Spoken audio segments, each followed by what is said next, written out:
Hey everyone, I'm Matt D. This is the Turnbuckle Bandwagon. My guest today is you've seen her on the Entry Point videos on IWTV. She is the host of WrestleTea on YouTube, and one of the I guess the minds are the folks at Camp Leapfrog. Sam Leterna. Sam, how are you? I'm well. Thank you so much for having me on. I'm excited and happy that we were finally able to get this going. Yeah, awesome. Yeah, thank you. We're finally happy to, schedules happen and work happens, and you can finally sit down and have a conversation. In a word, and for those of us who maybe not be too familiar, what is Camp Leapfrog? What is kind of the feeling and environment and concept behind it? I think that in one word, or maybe two or three, summer camp wrestling. That's basically where we're at. This idea was conceived of by Chris Levin and Anthony Green, actually, currently signed to NXT.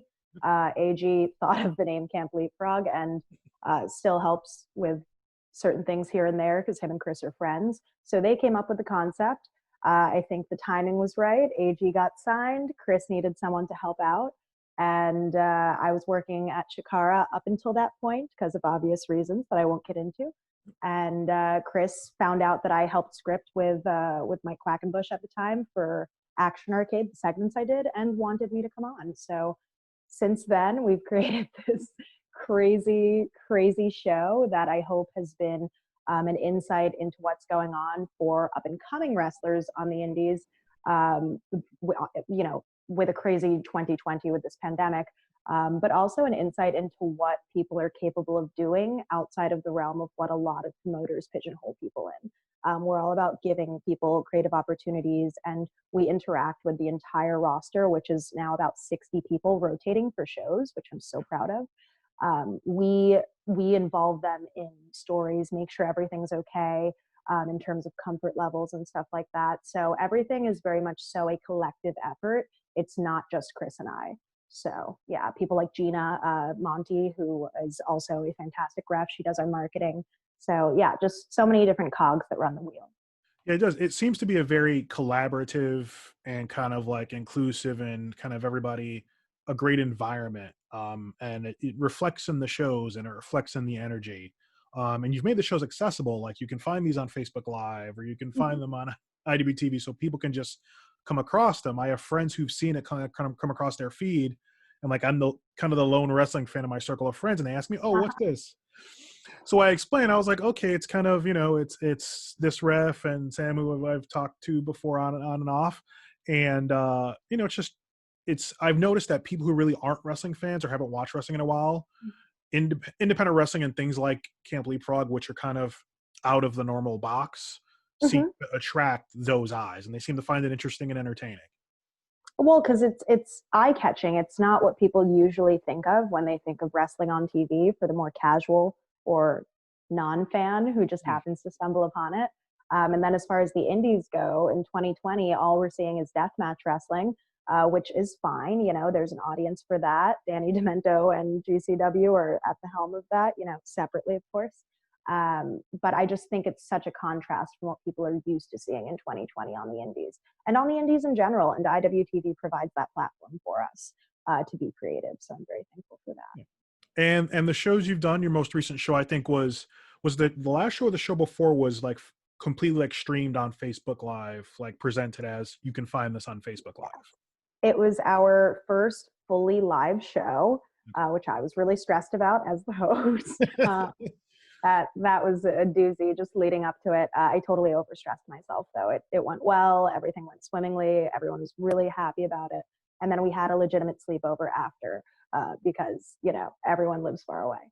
But yes, Leapfrog Live was a giant success. We had over 10,000 viewers on Facebook Live.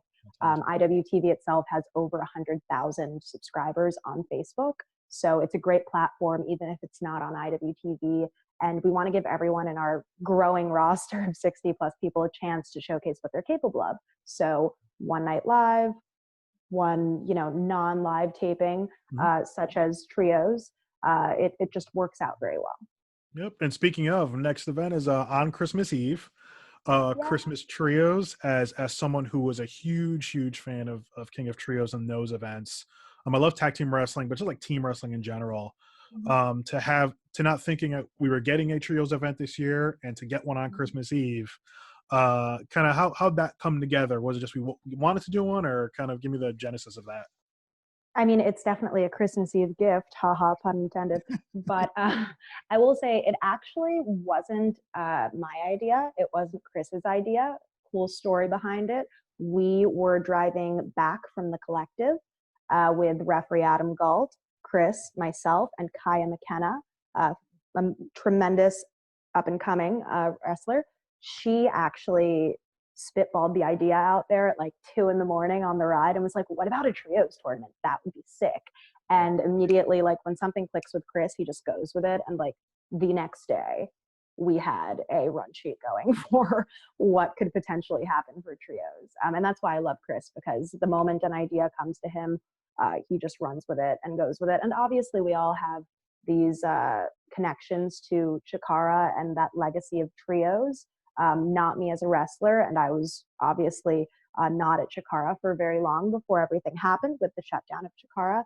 But trios means so much to people from Chikara, to wrestlers from Chikara, and so to give those up and coming roster members from Chikara now at Leapfrog that opportunity to showcase something that they're trained to do, because Mike would instill trios into them. I don't think that any other school enforces trios the way Wrestle Factory had. And it's going to be quite the treat. It had me on my feet the entire time. It's really hard when you work within the pro wrestling industry to find genuine joy, excitement, and surprise, to be honest. So I found myself suspending my disbelief, and that's what pro wrestling is all about. And I wrote the show, so I knew what was happening. You know what I'm saying? So Yeah. I think everyone is going to be thrilled at what happens. It's feel good. It's Camp Leapfrog. It's seasonally themed. What can be better? Love, it's like trios has always, and you talked about just kind of like getting absorbed in it, and trios has kind of always been that for me, just as a fan, where you get these great matchups, people you didn't think would come and be in a trios tournament, come and be in the tournament. But Camp Leapfrog has kind of turned it, and now you're getting the up and coming folks, folks like Erica Lee, who I've had on Yes. the show before. She's just this bundle of energy who's been like, Oh, she's tremendous. yeah, as a surprise for me this year. And seeing, folks like Boomer Hatfield and Molly McCoy develop. That's why I always say it feels like this great environment for, again, up and coming wrestlers, but maybe even established folks who want to come in at some point in the future and do something. I think when you do, Absolutely. yeah, when you do good, I think when you do good work, word spreads quickly, and then you start getting the good attention. Absolutely. I can't name any names, but I will say that a lot of people have reached out who are like names on the indies, people you might not think would want to do a Leapfrog because they think the show is so awesome and they want to like come play with us, and have Yeah. fun. Because a lot of wrestling shows, like you go for the payday, you know what you're doing there, you know what your role is, and it can sometimes be tense in the locker room if you don't know anyone. So this locker room is the opposite of that. Everyone's welcoming, everyone knows each other, and even if you don't know people, by the time you're done that weekend, you will, and you'll have a family. So yeah. The two teams I want to discuss quickly that were just announced, because announcements are just coming out. What's the total number of teams in this event? Oh, I Oh, think it's there's like 10 to 12 teams, I believe. okay, because you've only Yeah. and Yeah. the two I just want to briefly discuss. Yeah. First one is Salt the Snow, Mm. Devontis, Matt Mikowski, and Travis Huckabee. When I saw that announcement come around, I was like, wow, that's just a lot of aggressive energy right there. Yeah, it's a ton of aggressive energy. I think that no one will be surprised if they push through the tournament and, just kind of bully their way through. Devontae's, Mikowski, Huckabee with the technical prowess that he has. Just putting them together for Leapfrog has made sense for Chris and I. And it's kind of our crucible, Okay. Harkening back to Chikara. Can't say too much about it because I don't want to spoil anything. But Salt of Snow will not disappoint. And then I guess the most recent announcement was Degeneration Hex, which when I saw this team, I was very like I laughed and I was like, again, it just feels like it's Erica Lee, the Crusher, and as you mentioned, Kaya McKenna. Yeah. All three just very, very different individuals. Unlike Salt of Snow, all those guys are maybe not the same, but they're kind of in that same place, in that same mindset. Yeah, This is you could all see just them together. Degeneration Hex, I think, was kind of, or is, the dark horse of trios, particularly Erica Lee. I think that this is going to be her moment to really shine as like kind of the team leader, because Crusher and Kaya are still, younger performers from the perspective of a, training perspective. They train with Cheeseburger at Worldwide Dojo. So I think this is going to be Erica's moment to really show what she's capable of as a leader. And I know that she's going to kill it. Same goes for Kaya and Crusher. These are opportunities to be seen on IWTV. It's their rookie year and they're on IWTV. So who can yeah, I mean that's awesome. No, yeah, there've been a couple other teams, but those are the two. I guess those are the most recent. And just you talked about just putting the show together. Like when you sit down and start putting all the pieces out, like do you have a point creatively that you start from? Like, okay, do you kind of, because some folks like they talk about creating a story backwards. They start with it and they work back. Is that your process, or you don't have to spoil anything? I'm always curious Oh, no, about no worries. the. We do a little bit of everything. I tend to be all over the place with the details that I want to get right. Like I'm small picture, Chris is big picture, which is Okay. why we kind of complement each other so well. Often, what will happen is that Chris will have an idea of how he wants the end to be, how that will be achieved, and then we work back from there. But we're also, like I said, really big into asking our roster members what they want to do for these events that do more so than not tend to be themed, right? But yeah, for the trios event, we actually had to, I don't know if Chris wants me to say this, but I'm going to say it. I'll spill some tea. We did have to redo the card the night before. Oh, Uh, yeah, and I was quite stressed out about it. Chris was confident that it would still go off well, but everything exceeded our expectations by like 1,000. there you go. So Had a good time. everything happens for a reason. It worked out. And what time does the show start on Christmas Eve? It's 7 or 8, I believe 8. I have it written down. Sorry. So here's the deal. On December 24th, on Christmas Eve, you can catch Christmas Trios on IWTV at 8 p.m. Eastern Time.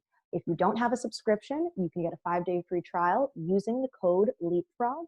And we do have our open swim pre-show. That is a fantastic show in and of itself. I cannot spoil what the main event is, but it had my jaw on the floor, okay? Oh, The okay. talent, everything, the story, blah, blah, blah. Can't get into it. But watch Open Swim as well at 7 p.m. Eastern Time. It will be airing on the Independent Wrestling Facebook page, which is IWTV's Facebook platform. And I will be hosting. Awesome. Yeah. Sam's host. She's got WrestleTea. She's got Camp Leapfrog. She's everywhere. Oh, yeah. And quickly, before I let you go, I want to ask about the Entry Point videos. I know those have just Yeah. started, but you post those as well, and kind of give folks a primer as to what those are. Yeah. So Entry Point is like my baby. WrestleTea is my baby, but within the realm of like getting the word out there about independent wrestling, I think that Entry Point is the easiest way to disseminate that. Myself, Chris Levin, and Sam Fritz, who's our editor, he also edits for Leapfrog. We work together every week, and we just kind of see what's going on the indies, what's worth talking about, what's on IWTV. We're kind of still hashing out everything that is involved in the show because it is a new concept. But we're just hoping to, involve interviews that I've done, in the past, say at the Collective, we have like a zillion interviews from there, Yeah. tons, which is great content. And we're also just looking for the world to get back to normal so we can, start putting up some really fun content within the context of Entry Point, which is essentially meant to be a, guide to IWTV for the new subscriber or like a new casual fan who might have like seen, oh, Orange Cassidy is on AEW. Where was he before this? Did he just pop up out of nowhere? No, he was on the indies. Let me go check him out. He's been there for like 15 years. So yeah, just a platform to educate on what's going on the indies and more specifically on IWTV on a weekly basis. Awesome. Yeah. Sam, thanks. And before, one more thing before I let you go, and I need to stop doing that. Someone I have to individually point out for Camp Leapfrog, which all the Yeah. talent has been great, from Boomer to Erica. Big Callux has like this and again, I think it's just the environment that Camp Leapfrog is. Like, I knew who Callux was before, and now that we've hit Camp Leapfrog, this I feel like it's a new Big Callux. There is like this personality and kind of this joy that comes with seeing him and hearing him. It's just it seems like it's an infectious thing that everyone I'm just tickled that he's just this big guy who's You never know what you're going to get from Callux. Like from an in-ring perspective, you know what you're going to get. But Callux's personality is just larger than life, no pun intended. And he can be, this like heel type character because he's really big. He's a juggernaut, right? He has this imposing figure, but then he also like does things like on Leapfrog Live at the slumber party where, he's totally okay with like getting his nails painted, having a spa mask on, and like embracing his femininity. So Callux is always up for anything. And that's what we love. We love people who are creative at Camp Leapfrog, and can't wait to see what the future holds for Callux. Also, listening to Callux play a game of Among Us is a joy. It is a joy. It's a delight. If you ever come across a stream with him on it, just jump in and listen because it's so good. I'm so. Yeah, I heard some of the Chikara guys have been playing online together and streaming. I'll have to check it out one of these days. So Sam, yeah, please. So Sam is on IWTV, the Entry Point videos. Those are on IWTV. Camp Leapfrog, Christmas Eve, open swim at 7 p.m. on the Facebook Live page. Mm-hmm. And on IWTV at 8 p.m. Sam is also the host of WrestleTea. You can find her online at Sam Leterna, on YouTube at WrestleTea. Please subscribe to her channel. Mine too, but her reviews are a little better than mine. Just right now they are. We're all working together. And Absolutely. Anything else out there that I may have missed, Sam? Nothing that I can announce yet. You covered all the checkpoints. So thank you very surprises. much. Oh, thank you. Always surprised. Whenever I talk to Sam, there's always she always leaves me wanting more. That's why she's better at this than I am. I gotta keep my my aces in my sleeve, even though I'm not wearing sleeves. But 2021 is going to be a great year for Camp Leapfrog. We have a lot of things planned, and 2021 is also going to be a great year for Sam Leterna. So just keep an eye out on all of my happenings, and also follow Camp Leapfrog on social media at Camp Leapfrog on Twitter and Instagram. Okay. Again, Sam, thanks so much. Appreciate it. Thank you so much for having me on. I appreciate it too.